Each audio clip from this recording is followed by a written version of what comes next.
सामान्य वर्ग या पिछड़ों के प्रति कोई सहानुभूति नहीं है, विशुद्ध राजनीति हो रही है क्या प्रोफेसर लक्ष्मण? शुक्रिया संदीप दा। मैं अपनी बात शुरू करूंगा चूंकि समानता की बात हुई है।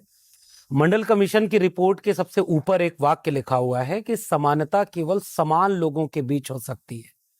असमान लोगों को अगर समान रखने के लिए नीतियां बनाई जाएंगी तो वो असमानता को स्थिर करेंगी।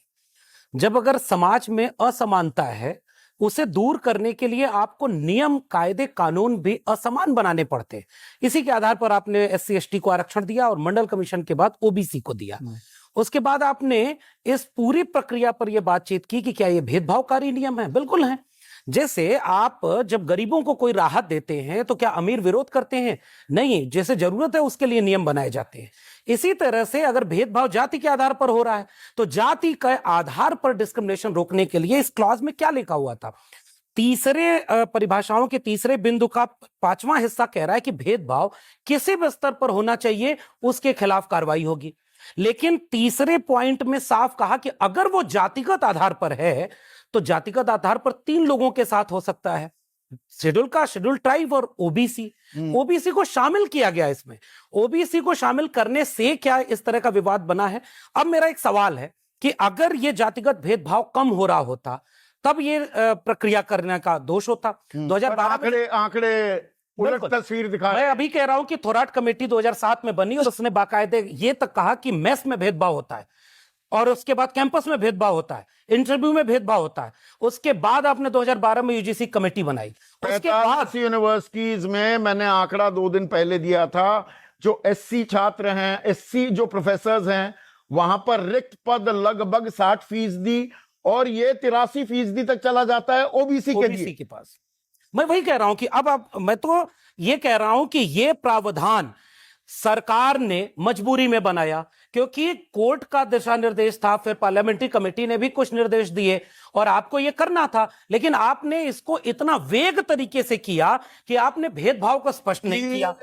न्यायिक स्क्रूटनी हो जाए, जुडिशियल स्क्रूटनी की परिधि में आ जाए, और शायद उन्हें पता भी था कि बहुत जल्दी नंबर आ जाएगा, रुक जाएगा। पॉलिटिक्स में शायद उनको यह फायदा मिलेगा कि अगर एक तबका विरोध करेगा, क्योंकि वो भी कंफ्यूज है, उसे यह लगता है कि उसे विलन बना दिया गया, जबकि ऐसा है नहीं। इसमें कहीं नहीं लिखा है। हम तो कह रहे हैं कि जो कमेटी फॉर्म की गई उसमें हेड ऑफ इंस्टीट्यूट वो उसका होगा। 45 केंद्रीय विश्वविद्यालयों का आंकड़ा आपने बताया। इसमें जोर से BC वो सामान्य कैटेगरी के हैं और दिल्ली विश्वविद्यालय के 90 डिग्री कॉलेज हैं। एक बार जरा आंकड़े बता दिए। जाति जनगणना तो हो नहीं रही है। मैंने इसीलिए अपनी किताब में भी यह संदेह जाहिर किया था कि आतंकी हमले के बीच में आपने जनगणना जाति करने का घोषणा की। अभी आपने 33 सवाल जारी किए, उसमें OBC और जनरल कैटेगरी का कॉलम नहीं है। दूसरी तरफ आप एक प्रावधान ले आ रहे हो, विकसित भारत शिक्षा अधिष्ठान विधेयक, UGC को खत्म कर रहे हैं, आप पूरी शिक्षा व्यवस्था को प्राइवेटाइज कर रहे हैं, तो बड़े बड़े कानून पास हो जाए। पर मुझे एक चीज बताइए, संसदीय समिति जो थी, स्टैंडिंग कमेटी जो सिफारिश दे रही है, उनको नजरअंदाज क्यों किया गया? वो तो कह रहे हैं कि सामान्य वर्ग के छात्रों के साथ भी भेदभाव हो सकता है। हमने कहा था परिभाषा में डाल दो, और इसीलिए किया गया क्योंकि अगर वेग नहीं होगा तो कोर्ट में रुकेगा नहीं। पास करने की मंशा, आप ये आरोप लगा रहे हैं जानबूझकर इस तरह की अस्पष्टता रखी गई कि यही चीज इस कानून को, इन नियमों को हाशिए पर डालने के लिए, अधर में लटकाने के लिए काफी होगा। ये बहुत अच्छी कोशिश थी लेकिन खराब मंशा जाहिर करती है। क्या उसमें इतने लोग जो बना रहे थे ये नोटिफिकेशन, क्या उन्हें नहीं पता था कि जातिगत भेदभाव को डिस्क्राइब नहीं करेंगे? तो मतलब प्रोफेसर नवल, RJD उन बिरली पार्टियों में से थी जिसने खुलकर इस कानून का समर्थन किया था। अब ये अधर में लटक गया है, ये लटक गया, बस अब भटक गया, खेल पूरा। देखिए संदीप जी, जहां सोशल जस्टिस का सवाल आता है पूरे देश में नहीं पूरे विश्व में, RJD का नाम आता है और माननीय नेता लालू प्रसाद यादव जी का नाम आता है। वो कहीं ना कहीं इस बात को दर्शाता है कि सामाजिक न्याय एक बहुत ही महत्वपूर्ण बिंदु है लोकतंत्र के लिए। मैं आपसे जानना चाहता हूं कि देखिए, सोशल जस्टिस सोशली पावरफुल लोगों को कैसे पसंद आएगा? सोशल जस्टिस सबके लिए एक नहीं हो सकता।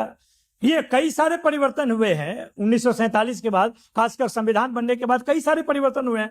वैसे परिवर्तन में जब माना गया कि इतिहास में इस देश में जो शोषण की परिभाषा है उसके दो ही आधार हो सकते हैं, एक हिस्टोरिकली डिसएडवांटेज है जिसमें SC/ST आते हैं, दूसरा है जिसे सोशली एंड एजुकेशन। नहीं, अगर आप सामाजिक न्याय की इस प्रक्रिया और इसमें निरंतरता बनाए रखने की पैरवी कर रहे हैं, उस पर ब्रेक लग गया है क्या? अब ये डीरेल हो गया मामला सामाजिक न्याय का?